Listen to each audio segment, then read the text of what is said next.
지금까지 들어온 주요 뉴스 정리하겠습니다. 오늘도 김영민 아나운서와 함께합니다.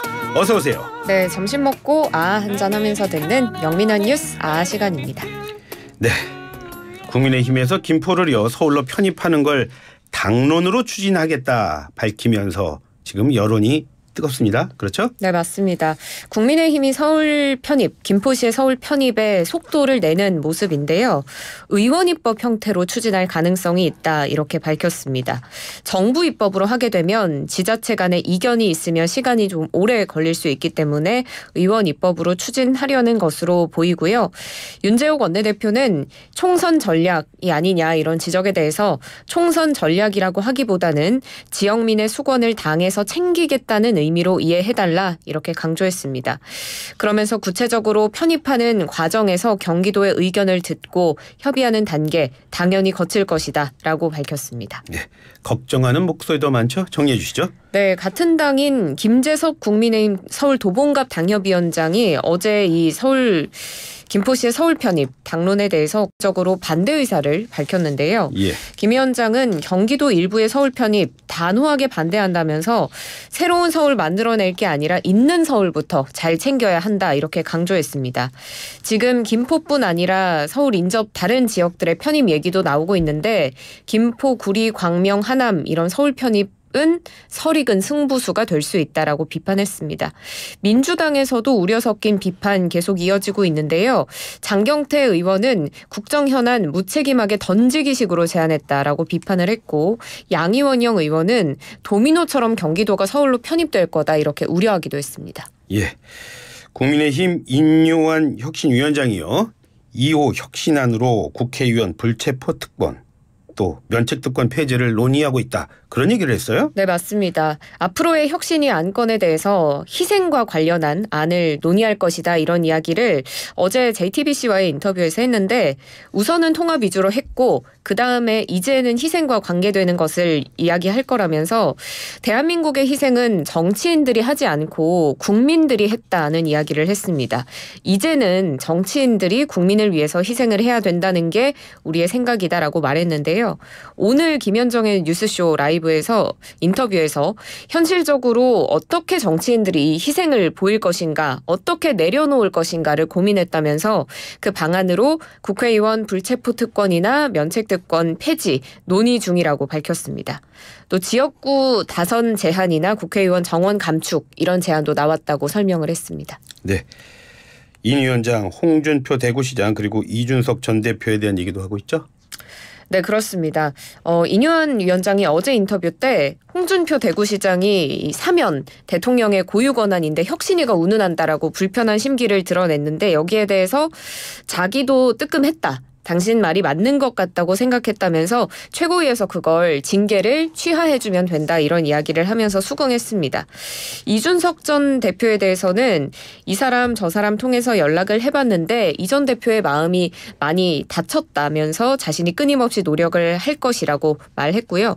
또 오늘 라디오 인터뷰에서도 이 홍 시장의 의견이 맞다. 겸허히 받아들인다라면서 재차 밝히기도 했습니다.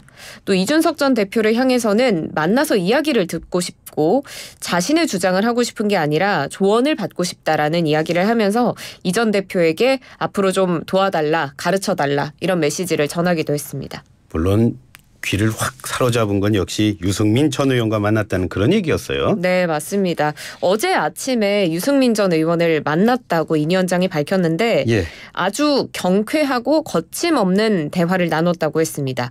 그렇게 인격이 좋은 분인지 몰랐다라면서 유 전 의원을 좋게 평가했는데요.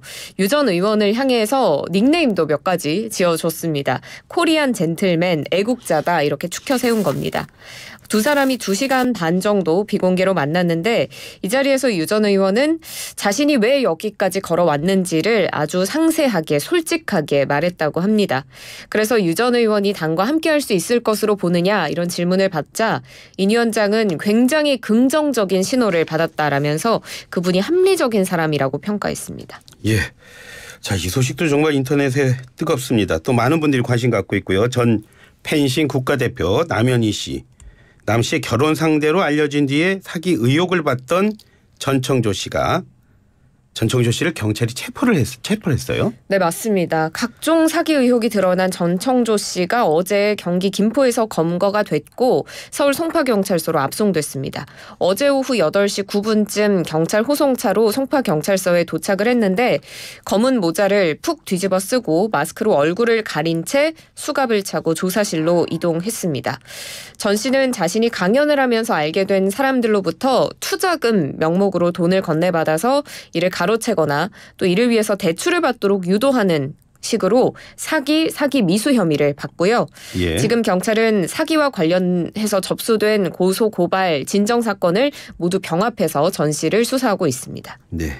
사기와 관련된 그 일로 일단 경찰이 체포를 한 건데 남현희 씨도 전청조 씨를 경찰에 고소했다고요? 네, 맞습니다. 지금 남현희 씨도 이 전청조 씨의 범행에 가담한 게 아니냐 이런 의혹들이 불거지고 있는 과정에서 남현희 씨는 이를 부인하고 자신도 오히려 피해자다라면서 전 씨를 경찰에 고소했습니다. 남현희 씨가 어제 경찰에 전 씨 그리고 전 씨 모친을 사기 등 혐의로 고소 고발했는데요.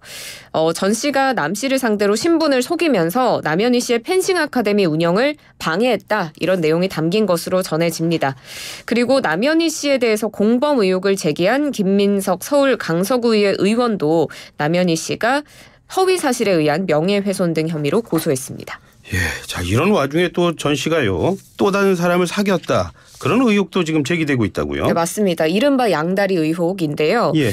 전청조 씨가 또 다른 남성에게 결혼하자라고 접근을 해서 수천만 원을 뜯은 혐의로 지금 피소됐습니다.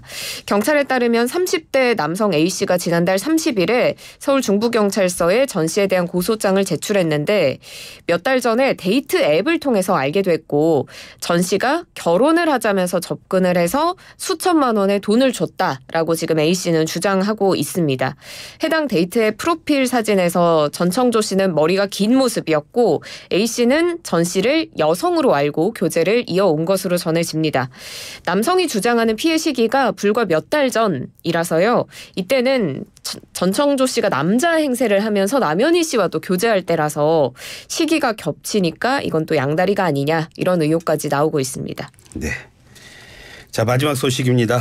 이정식 고용노동부 장관이 청년 근로자들을 만났다는 소식을 가져오셨어요? 네, 오늘 오전 서울의 한 북카페에서 청년 근로자, 근로감독관, 전문가 등 20여 명과 이정식 고용노동부 장관이 만났습니다. 공정 일터를 위한 청년 간담회 가졌는데요. 청년들이 직장에서 겪는 많은 애로사항들을 들었습니다. 이 자리에서 이 장관은 공정하고 안전한 일터 만드는 게 노동개혁의 기본이자 출발점이다라고 강조했습니다. 이 소식을 가져온 이유가 여기 있군요. 그러니까 직장 내 괴롭힘에 대한 판단 기준을 명확히 하겠다.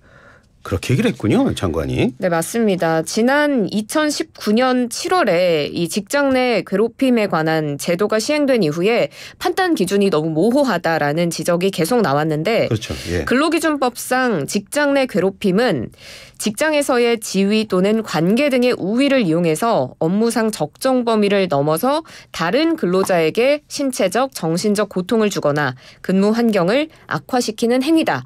이렇게 정의하고 있습니다. 그런데 여기서 관계 등의 우위, 업무상 적정 범위 이런 것에 대한 기준이 너무 명확하지 않고 그래서 처벌이 더 어렵다 이런 지적이 나왔던 겁니다. 그래서 이 장관은 직장에서의 기초질서 바로잡고 일터에서의 법치 확립하겠다고 밝혔는데요. 그래서 지금 판단 기준을 명확히 하고 노동위를 통한 조정 중재를 도입하면서 그동안 들어온 의견들을 토대로 좀 더 실효성 있는 제도 개선 추진해 나가겠다고 밝혔습니다. 네. 그리고 지금 사업장에서 청년들이 부당한 일을 겪는 사례도 있을 텐데 이를 제보하는 게 어려울 수도 있으니까 익명으로 제보할 수 있도록 익명제보 접수기간 운영하겠다라고도 밝혔습니다. 네, 오늘 말씀도 잘 들었습니다. 고맙습니다. 고맙습니다. 네, 지금까지 김영민 아나운서와 함께했습니다.